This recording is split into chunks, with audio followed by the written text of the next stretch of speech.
Bueno, buenos días, soy el último, ya vamos a irnos a comer, así que os pido el último esfuerzo ya, ¿vale? Voy a hablar aquí para que se me entienda bien. Si en algún momento voy para allá y no se me oye, me levantáis la mano y yo intento acercarme más al micro o lo que sea, ¿vale? Yo vengo a hablaros de su clasificación del dolor lumbar, ¿no? Entonces, ¿qué significa subclasificar a los pacientes con dolor lumbar? Pues viene a ser como hacer encajar al paciente adecuado en el tratamiento adecuado. Es como si fuéramos niños que tuviéramos que encajar piezas de formas de plástico en el agujero correspondiente, ¿no? Eso más o menos es lo que significa subclasificar. Así que parece que tengamos la solución para tratar a los pacientes, pero que no somos capaces de identificar a los pacientes que se tienen que beneficiar cada paciente de cada tratamiento individual. Lo cual esto es una suposición un poco atrevida. Es una situación idílica, ¿verdad? Todos partimos de la idea de que subclasificar pasa por decir que aquello del dolor lumbar no es una etiqueta como tal y que tenemos que subclasificar porque es un grupo demasiado heterogéneo, ¿verdad? Bien, esto lleva mucho tiempo dándose vueltas, hablamos de 25 o 30 años hablándose de lo mismo, ¿no? De que hay que subclasificar a los pacientes con dolor lumbar. Hubo un autor que lo definió como cambiar cajas negras por matriuscas, ¿no? Que digamos que dolor lumbar es como una caja negra de un avión, donde realmente ahí cabe todo, está toda la información, es algo opaco y ahí va todo. Y que tendríamos que subclasificar, que vendría a ser como cambiar esa caja negra por matriuscas, que no dejan de ser recipientes donde se van a componer unas dentro de otras, que los pacientes también, pero que se clasifican de alguna manera, ¿no? Gordon Waddell lo describió como el santo grial de la investigación en dolor lumbar. Gordon Waddell escribió The Back Pain Revolution, un libro que en el 98 supuso un cambio conceptual muy importante. Fue un libro pionero hablando del aspecto psicosocial en el dolor lumbar, que era muy importante, muy relevante, y más viniendo de un traumatólogo como es Gordon Waddell. Así que fue un libro importante y él ya nos decía por aquel entonces que era el santo grial, ¿no? Y que todo pasaba por subclasificar a los pacientes y que había quien decía que era el foco de investigación futura para el dolor lumbar, ¿no? Y llevamos 25 años diciendo que es lo que tenemos que hacer. Realmente es cierto, es decir, existen muchas condiciones donde puede doler la espalda y tenemos que identificar esas cosas para poder hacer tratamientos adecuados, ¿no? La idea yo creo que es fácil de entender y que todo el mundo debería estar de acuerdo en ello. Y hay evidencia preliminar que sugiere que subclasificar a los pacientes es mejor que no subclasificarlos. Pero hay que decir que esto es evidencia preliminar, pese a que ya tanto tiempo haya pasado desde entonces. No tenemos demasiado claro que subclasificando a los pacientes seamos mejores. Digo evidencia preliminar porque esta es una revisión bastante reciente que nos sugiere que pueda ser mejor, pero no podemos afirmarlo con demasiada contundencia. Evidentemente, grupos heterogéneos nos van a dar respuestas heterogéneas. Por tanto, hay gente que tiende a no tener en crédito si una publicación dé el resultado que dé. Si en los criterios de inclusión es dolor lumbar inespecífico, no lo tienen en cuenta, porque eso es homogéneo, es heterogéneo. Y los resultados de evaluar algo que es heterogéneo no son para ellos importantes. Lo cual, esto en parte es asumible, es cierto, pero creo que igual no deberíamos descartar la idea de que no somos tan buenos tratando el dolor lumbar como nos pensamos. Y en realidad hay como dos vertientes. Unos que dicen los tratamientos sí son eficaces cuando se dirige al paciente adecuado. Pero hay mucha investigación que dice que no somos demasiado buenos tratando el dolor lumbar. Los grandes metaanálisis, las grandes revisiones que evalúan el dolor lumbar nos dicen que no somos demasiado buenos haciendo lo que sea. Y esta gente sigue insistiendo en que subclasificando a los pacientes somos mucho mejores. Pero quizá es más un deseo más que la realidad, o por lo menos no tenemos suficiente evidencia para decir que eso sea cierto. Estoy seguro de que subclasificando a los pacientes seremos algo mejores, pero mi sensación personal, y esto ya es personal, es que tendemos a sobreestimar nuestros resultados subclasificando a los pacientes. De todos modos, creo que hay que explicar un poco de dónde viene todo esto. Y os voy a contar una historia. Es la historia de cómo el dolor lumbar inespecífico llegó a aparecer y cómo el dolor lumbar tuvo que aprender a subclasificarse. Pues bien, érase una vez un país llamado Estados Unidos donde los médicos, internistas, generalistas, traumatólogos, ortopedas y demás, tenían la fea costumbre de querer cobrar por sus tratamientos, por sus intervenciones, como todos, ¿verdad? El problema era que los seguros médicos no iban a pagar un duro si no ponías un diagnóstico. Así que un diagnóstico solamente es un diagnóstico si la clasificación internacional de la enfermedad dice que eso es un diagnóstico. Y esa es la historia de por qué el dolor lumbar inespecífico se etiquetó como una etiqueta diagnóstica, se clasificó como una etiqueta diagnóstica incluida dentro de la clasificación internacional de la enfermedad.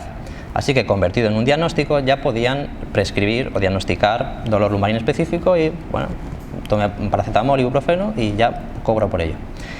Esto dio lugar a que ya siendo una etiqueta diagnóstica recogida en la clasificación internacional de la enfermedad, pues ya pudiera ser foco de investigación. Y así que se empezó a investigar sobre dolor lumbar inespecífico.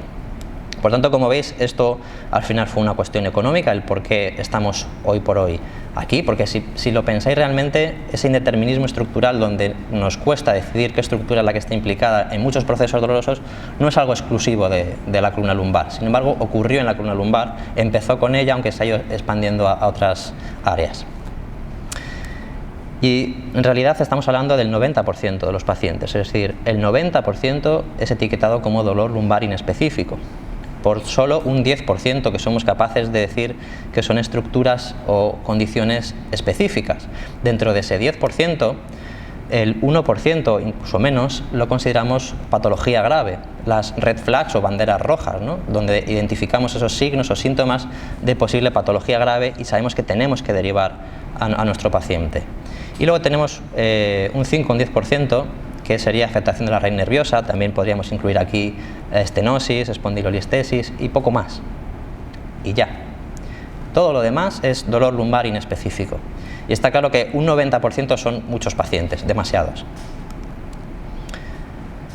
Así que realmente donde sí somos buenos es triando, es haciendo un triaje, la identificación de las banderas rojas.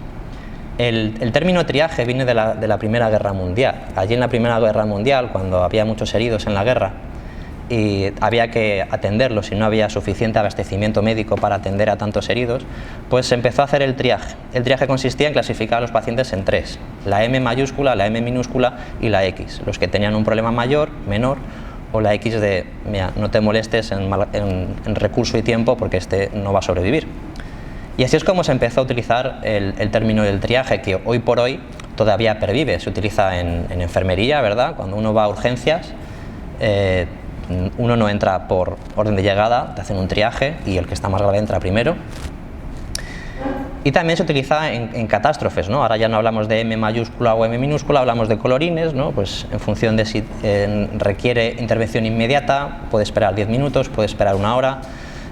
La luz azul sería atención en menos de 4 horas, por favor, que me muero del asco aquí, pero prioridades, ¿no? Ya no serían 3, serían 5, en fin, es decir, subclasificamos por prioridad, ¿no? Hacemos triaje. ¿Los fisios hacemos triaje? No como tal. Identificamos banderas rojas y dentro de las banderas rojas pues podemos hacer categorías. Hay algún autor que incluso intenta mantener este triaje diciendo, bueno, no es lo mismo una categoría 1, un paciente que tenga un problema de incontinencia de esfínteres, esto es, derívale ya, cagando tomate, o sea, no esperes a mañana, ahora mismo te vas, o un paciente que tenga una pérdida de sensibilidad o de la fuerza motora en un segmento, con lo cual los fisios lidiamos a diario y tratamos con esos pacientes y mejoran, ¿no? Haciendo nuestra intervención. Así que no es lo mismo una bandera roja que otra y podemos clasificarlo triando en 3 categorías. Y en esto sí que somos relativamente buenos, o deberíamos serlo, y es lo máximo a lo que hemos llegado a subclasificar. Bien, hasta aquí, perfecto. A partir de ahora, los métodos de subclasificación tienen que ser otros, ¿no? Entonces, bueno, ¿cuántos de vosotros de la sala, que levanten la mano, por favor, los que utilizáis métodos de subclasificación para el dolor lumbar?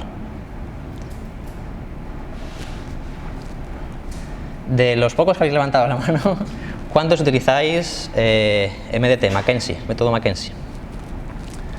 ¿Cuántos utilizáis la clasificación basada en el tratamiento? Perfecto, porque eso es lo que venía a hablar. ¿Cuántos utilizáis el concepto Sharman? El MSI es el Movement System Impairment. 1, no está mal. ¿Y O'Sullivan? Peter O'Sullivan.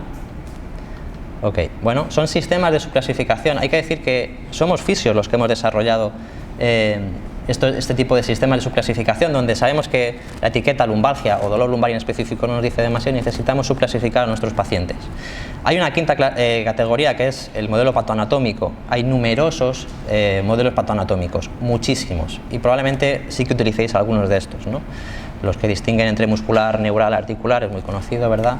Otros que intentan identificar estructuras concretas, ¿no? Es un síndrome discogénico, es un síndrome facetario. Bueno, todo esto también existe. Lo cierto es que estáis un poco por debajo de la media, pero la implementación de los métodos de subclasificación oscila entre el 7 y el 70%. Es decir, pese a que llevamos 25 años diciendo que esto tiene que ir de otra forma, no hemos terminado de encajarlo esto clínicamente.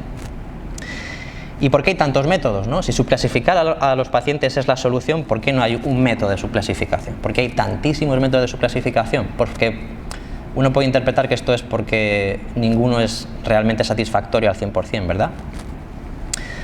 Pero lo cierto es que ninguno sirve para todos los pacientes. Y hay autores que intentan implementarlos unos con otros, integrarlos, para que de todas las formas los pacientes se puedan ver incluidos en algún grupo. Y esto es un deseo más que una realidad.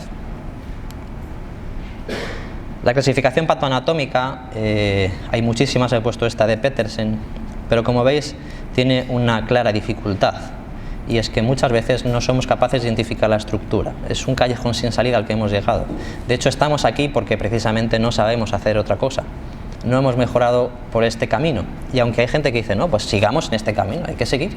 Es el que reina en el sistema de salud, es el modelo biomédico, es el que está ahí. Hay que seguir investigando y profundizando, y hay autores de reconocido prestigio internacional que siguen abogando y luchando porque se siga manteniendo este modelo y que se siga estudiando. Y hay otros autores que consideran que hay otros modelos mejores que este, ¿no? Pero fijaos que Billis nos decía en 2007 que hay 39 diseños de subclasificación del dolor lumbar basados en el modelo patoanatómico, es decir, son demasiados, ¿verdad? Si uno estudia este modelo, el modelo generador del dolor periférico, pues ve que se han hecho estudios donde se ha cuantificado, y es lo máximo a lo que hemos podido llegar, el porcentaje de cuánto, del 100% que vemos, cuánto es discogénico, cuánto es facetario, cuánto es sacroiliaco y cuánto en realidad es indefinido. Y como veis en el de la izquierda de Bogduk, pues un tercio es indefinido. Aún así no somos capaces, y todo esto está basando en lo mejor que podemos hacer, que no es una realidad clínica, que es infiltrarle al tío en la estructura donde pensamos que es, y si se alivia el dolor, y qué porcentaje de alivio del dolor, porque hay estudios que hablan del 50, del 60, del 70, no está claro, ¿no? En fin, como veis, aunque hay ciertas discrepancias entre distintos autores, pero más o menos el discogénico, parece que el disco intervertebral, que tiene una gran presencia, ¿no?, por cuanto a área de representación en la zona lumbar, pues es una fuente nociceptiva importante, el facetario el segundo, el sacroiliaco el tercero, pero seguimos teniendo un indefinido importante ahí que no termina de quedar claro.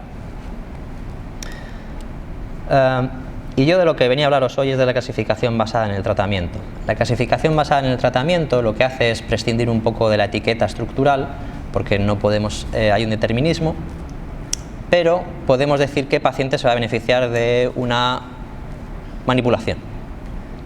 Bien, pues aunque no sé qué etiqueta diagnóstica darle, sé que haciendo una manipulación va a mejorar si tiene una serie de indicadores clínicos. Así que tú encajas en el grupo de la manipulación, por ejemplo, ¿vale? Esto lo desarrolló Delito en 1995 en respuesta o en complementación al método Mackenzie, a MDT.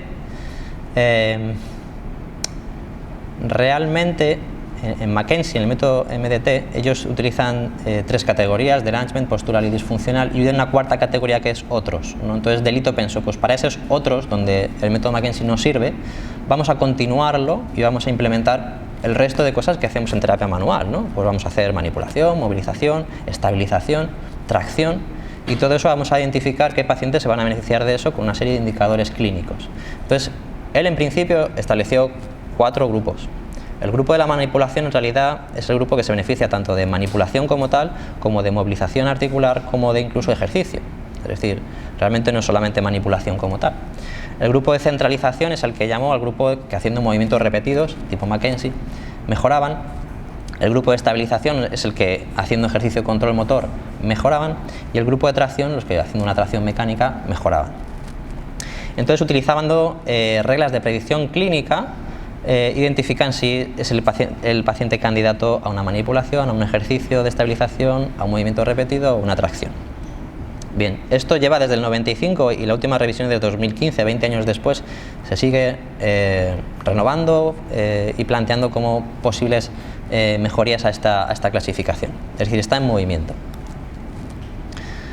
Entonces, la regla de predicción clínica para la manipulación se basa en el estudio de Flynn de 2002, donde son 5 ítems: que no haya dolor por debajo de la rodilla, que el inicio sea reciente, menos de 16 días, que en la puntuación del cuestionario de conducta miedo evitación no esté por encima de 19, que haya hipomovilidad lumbar y que no tengas una rigidez de cadera en rotación interna de más de 35 grados. Entonces, si tienes 4 de estos 5, se multiplica por 25 la probabilidad de éxito con una manipulación lumbar. Entonces, este es el criterio que utilizan, que puede no apasionaros, pero es el criterio que utilizan para considerar si el paciente es candidato a hacer movilización, manipulación o algo de ejercicio. Luego tendríamos la regla de predicción clínica de Hicks de 2005 para el grupo de estabilización, ¿no? Pues Hicks en realidad hizo dos criterios, dos clústeres, uno que era para el ruling, para la inclusión, y otro para el rule out, para el cribado, el descarte. Para el ruling, que es el que utilizan en la clasificación basada en el tratamiento, eran estos 4 ítems. Bueno, pues ¿cuáles son los pacientes que se benefician de estabilización? Típicamente pacientes más bien jóvenes, menos de 40 años, que tienen un SLR de más de 91 grados, presencia de movimiento aberrante y un Prone Instability Test positivo, es decir, un test de inestabilidad positivo. Eso es para el rule-in. Para el rule-out, bueno, pues de nuevo el cuestionario de conducta medio evitación, también en este caso negativa, ausencia de movimiento aberrante, PIT negativo, hipermovilidad en el sprint test, que es como una APA, ¿no? Para ver si hay demasiada movilidad en ese segmento. Bueno, también entiendo que nos apasione, pero para mí lo importante de esto es lo que orienta hacia qué paciente se puede beneficiar más de ello, más que seguirlo a rajatabla. Para el grupo de centralización, para la gente de McKenzie lo que hizo delito tiene delito, porque realmente ellos no aceptan, en MDT no aceptan esto como una fiel representación del método McKenzie, porque delito simplificó el método McKenzie, hacer 10 repeticiones y no mejoras, que no está centralizando, y eso no es realmente cumplir las reglas del método McKenzie. Por tanto, ellos no aceptan esa perversión que se ha hecho de MDT, pero es cierto que bueno, los pacientes que van rápido y bueno, el problema de esto es que hay mucha gente que centraliza, pero centraliza cuando se hace con los criterios de MDT, pero que en clasificación basada en el tratamiento pues se ha ido a otro grupo donde supuestamente va a mejorar haciendo otra cosa, pero que con los criterios de McKenzie sí que habría que hacer centralización, sí que habría que hacer movimientos repetidos. En cualquier caso, la centralización, para que quede claro, es la abolición de los síntomas de dolor cuando hacemos movimientos repetidos, ¿vale? Eso es lo que denominamos centralización. Y como os decía, bueno, pues este es el estudio de Bernecke de 2010, criticando un poco la clasificación basada en el tratamiento, diciendo que hay un porcentaje de pacientes del grupo que acababan en el grupo de manipulación que sí que centralizaban, igual que había un porcentaje de pacientes del grupo de estabilización que también centralizaban. Y esto en realidad nos viene a decir una cosa, aparte de que ellos no estén de acuerdo, viene a decirnos una cosa, y es que no existe un paciente para cada tratamiento. Y esto es un problema ya, un error conceptual, pensar que cada paciente se va a beneficiar exclusivamente de un solo tratamiento. Y esto es una gran debilidad de la clasificación basada en el tratamiento, y en realidad de cualquier clasificación que uno quiera hacer, no olvidemos, artificial del dolor lumbar. Y hay un cuarto grupo que en realidad es bastante polémico, porque no tenemos reglas de predicción clínica para la tracción lumbar, por tanto se saltarían un poco los requisitos que estableció Fritsch de que sean basadas en reglas de predicción clínica, porque no lo hay, y de hecho hay autores que el grupo de la tracción lo quitaron, ¿no? Pero originalmente sí estaba descrito el grupo de tracción, los pacientes que se benefician de tracción. ¿Y cuáles son esos pacientes? Pues que haces una tracción y mejoran. Ya, pero ¿qué criterios hay para ello? Bueno, pues aparte de una serie de condiciones clínicas, había 2 indicadores clínicos que estudió precisamente Fritsch. Y Fritsch dijo, ok, no hay reglas de predicción clínica, pero yo he visto en un estudio que he hecho que cuando el paciente periferaliza o periferiza, que nunca sé si se dice periferaliza o periferiza, no me ha quedado claro, perfecto, Pero cuando el paciente periferaliza haciendo movimientos repetidos, tanto en una dirección como en la contraria, es decir, que no va con MDT, y si el paciente tiene un SLR cruzado, alguna de esas dos está presente, se va a beneficiar de hacer tracción lumbar. Entonces, en base a este estudio preliminar, que no hay mucho más que lo sostenga porque no hay reglas de predicción clínica, Fritsch insiste en incluir este subgrupo de la tracción, donde clínicamente es cierto que hay pacientes que se pueden beneficiar de eso, donde están muy fastidiados y lo único que le puedes hacer es tracciones y eso es lo que le alivia, que clínicamente tiene sentido. Pero el estudio de Brennan, el algoritmo que salió en 2006, no incluía la tracción. Entonces, ¿cuándo y cómo hacer clasificación basada en el tratamiento? Pues, en primer lugar, si centraliza o no centraliza, ¿no? Esta era respuesta a las debilidades de Mackenzie en el grupo de otros, ¿no? Pues vale, primero si centraliza, si no, entonces nos preguntamos si el inicio es reciente o si los síntomas no son distales a la rodilla. Si es así, para el grupo de manipulación, movilización, ejercicio. Si no, vamos al criterio de inclusión de estabilización, el SLR, el PIT, el movimiento aberrante y menos de 40 años. Si 3 de 4, ya está, para adentro. Al grupo de estabilización, hacer ejercicio de control motor. Si no, te vuelves a preguntar en qué grupo de los tres encajaría mejor. Sin más, con las condiciones que requieren para cada grupo, dónde pensamos que encajaría mejor. Luego Stanton en 2011 cogió este mismo algoritmo y dijo, vale, pero vamos a incluir la tracción. Entonces, parte de que antes de considerar la centralización te preguntas si no se beneficiará mejor de la tracción porque tenga periferización en las dos direcciones o haciendo un SLR cruzado, y no centraliza, por tanto tracción, ¿vale? Incluyó ese cuarto ítem. Y en la última revisión pues hablaba de varios niveles, no solamente es hacer una clasificación en estos 4 grupos, sino que hay 3 fases. La primera fase es la fase de identificación de red flags, ¿no? Si está en rojo es que hay red flags, la parte amarilla es si hay yellow flags, si hay banderas amarillas, factores psicosociales que hay que trabajar antes de tratar con el paciente, y si hay luz verde pues es que no hay ninguna de estas dos condiciones y por tanto podemos pasar a la fase 2, donde en función del nivel de intensidad del dolor, es decir, si hay severidad en cuanto a la intensidad del dolor, entonces tenemos que proceder de una manera distinta. Y además esto no es un compartimento estanco, es decir, lo interesante de esto es que realmente prescinde de la idea preconcebida de que un diagnóstico es algo inamovible. Tú tienes esto y te vas a morir con esto hasta que desaparezca. Eso no es cierto clínicamente. Un paciente empieza en un punto y cuando va progresando pasa por distintas fases y tiene distintas etiquetas diagnósticas. Por tanto, el paciente que se beneficia hoy de una tracción, cuando eso se resuelva, a lo mejor empieza a mejorar haciendo movimientos repetidos, por ejemplo, ¿no? Y es un poco lo que desarrollaron en esta revisión de Arway en 2015, ¿no? El paciente va mejorando, va haciendo fases y no es algo estanco, es algo que está en movimiento. Y es un concepto que creo que es interesante y más cerca de la realidad a nosotros. Este mismo estudio de Stanton, que os decía antes del algoritmo, lo que señalaba es que había un 42% que encajaba en el grupo de la manipulación, un 30% en el centralización, un 17% en el de estabilización y un grupo más pequeño que encajaba en el grupo de tracción.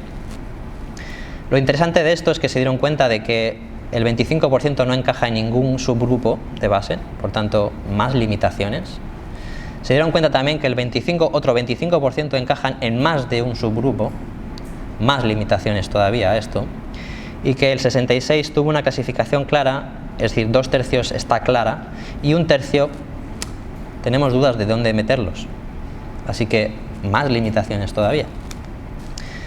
Con todo y con eso, pese a todas las balas que he disparado contra esto que estaba explicando, creo que es útil que subclasifiquemos a los pacientes, por lo menos desde un punto de vista pedagógico, docente, para formar a la gente, desde un punto de vista de la investigación, porque es cierto que no podemos publicar cosas sobre dolor lumbar en específico, pero desde un punto de vista clínico, quizá esto de los subgrupos sean solo guías para orientarnos hacia qué cosa es más interesante, para que todos estemos un poco en la misma dirección de cómo tratar a los pacientes y no nos vayamos por los cerros de Úbeda, pero que realmente no existe el tratamiento adecuado para el paciente adecuado y eso es exclusivo para ese paciente. Hay quien dice que hay que dejar de hablar de subclasificación y hablar de tratamiento personalizado, de cuidados personalizados. Pero desde el punto de vista clínico, eso tiene sentido, pero necesitamos subclasificar a nuestros pacientes. El propio Delito, en un editorial de Physical Therapy, la revista de Physical Therapy en 2005, decía que tenemos que dejar de buscar la bala mágica. Tenemos que dejar de buscar, de pensar que existe el tratamiento adecuado para cada paciente, está inventado y que solo tenemos que identificar al paciente adecuado, o sea, el tratamiento adecuado para ese paciente. Tenemos que también darnos cuenta de que las cosas fallan y el dolor lumbar es un problema, y lo es porque no somos todos los resolutivos que podríamos ser. Y esto es una limitación y una vuelta a la realidad que creo que hay algunos autores que señalan y que tendríamos que recoger el guante. Muchas gracias.